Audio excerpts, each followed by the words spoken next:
Teresa here from Teresa's Crafty Cabana. Today I wanted to show you a project that I've tried in the past and I did not have good luck with, so I'm trying it again. It's using these Pentel Oil Pastels to create a resist on the gel plate.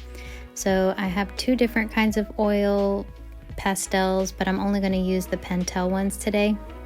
I just want to see if I can get the transfer or the resist to happen. The last time I tried it, it did a little resist, but it didn't do a very good job. So I kind of wanted to try maybe like a bolder design this time.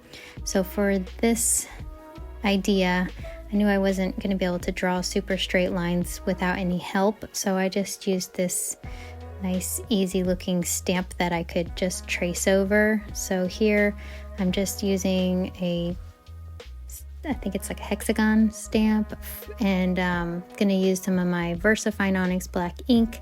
Doesn't matter what ink you use, because this is you're gonna draw over these lines with the oil pastels.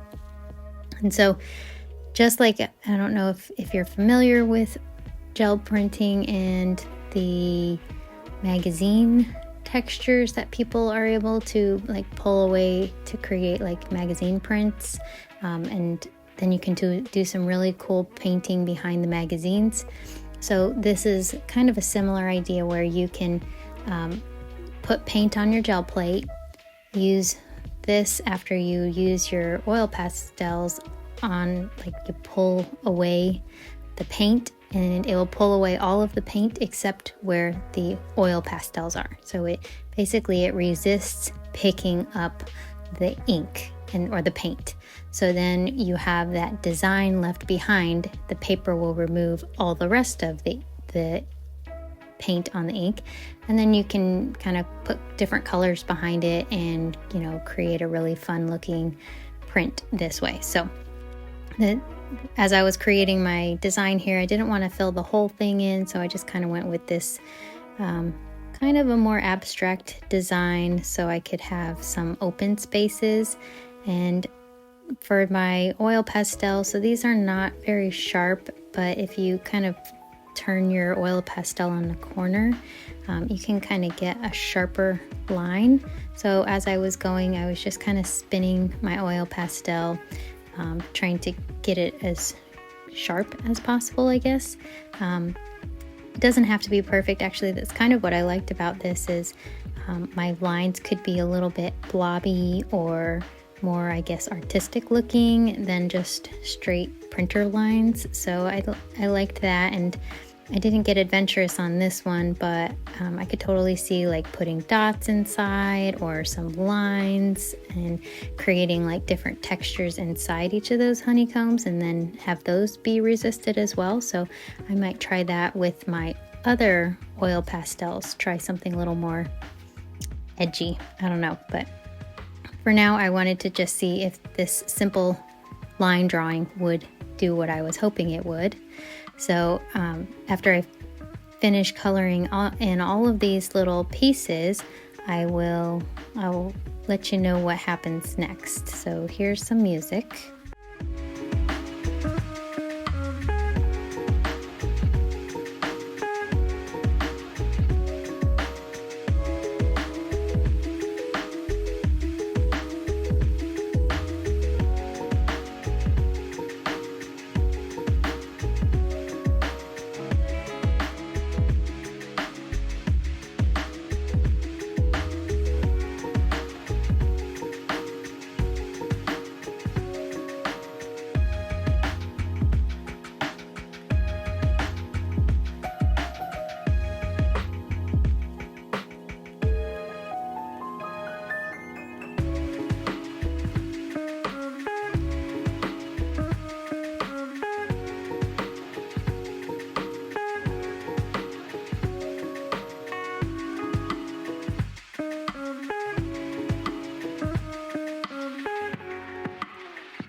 So I did want to mention, you do have to press fairly hard to get a really good transfer of this pastel onto the paper.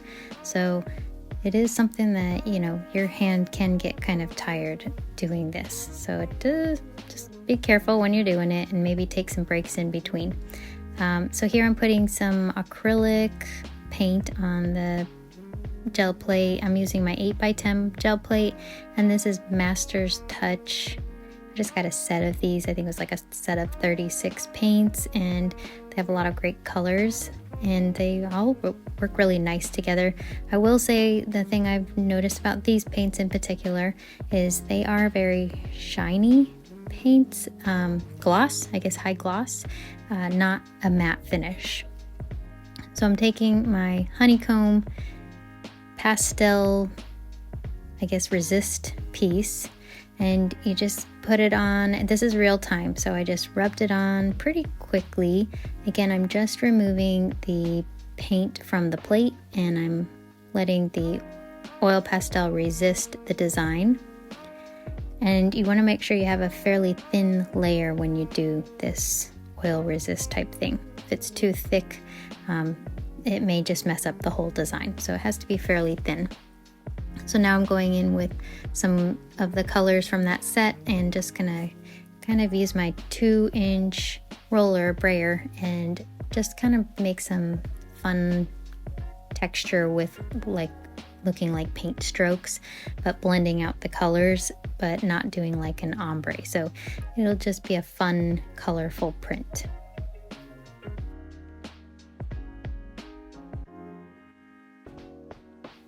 When I'm doing different colors like this, I always start with my lightest color, kind of blend that one out.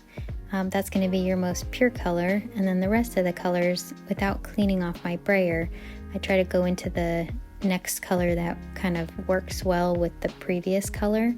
I'm trying not to make muddy colors and just trying to get them to blend out without totally ruining the colors. So the pink one, I wasn't sure how that one was going to respond with the green, but it ended up creating a little bit of like a purple color, so I was happy with how that was looking. I always learn something new when I'm doing these gel prints because I never know how everything is going to respond or react, and they're a lot of fun seeing what you can come up with. I would have never guessed green and red would make purple.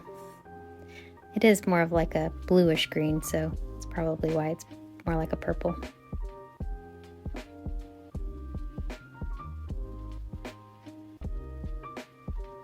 So I do have this as a fairly thin layer. It's not super thin, you can't see the design through it, but it's also not very thick, it's not blobby. So I'm going to take some crinkled paper texture. I just took a freezer paper, crumpled it up, straightened it out, and it removes the paint and makes a really cool texture. Here's some bubble wrap that makes a really cool texture.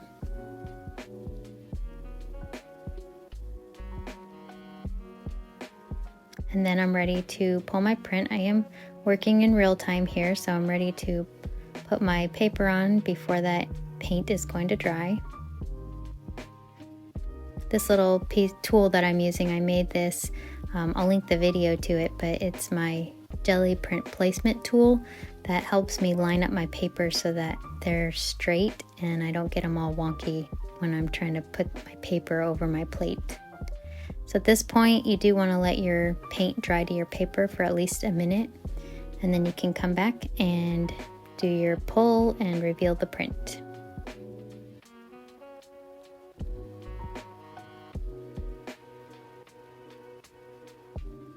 It's turned out so bright and colorful. I really enjoyed all these colors together. I thought they looked really nice, and I love that I could see my honeycomb resist. So you can see that was the darker blue color I had used. I think a black would have been good as well. But it does resist, it works. So I will definitely be trying this with some different designs, maybe get a little more adventurous on the next one. And also I'll try a different pastel set and see if I get the same results. So I'll call this one a win, and it was a lot of fun experimenting and playing around with this. So I hope you try it or try something new and have fun along the way. Thanks for stopping along, and see you in the next video. Happy crafting!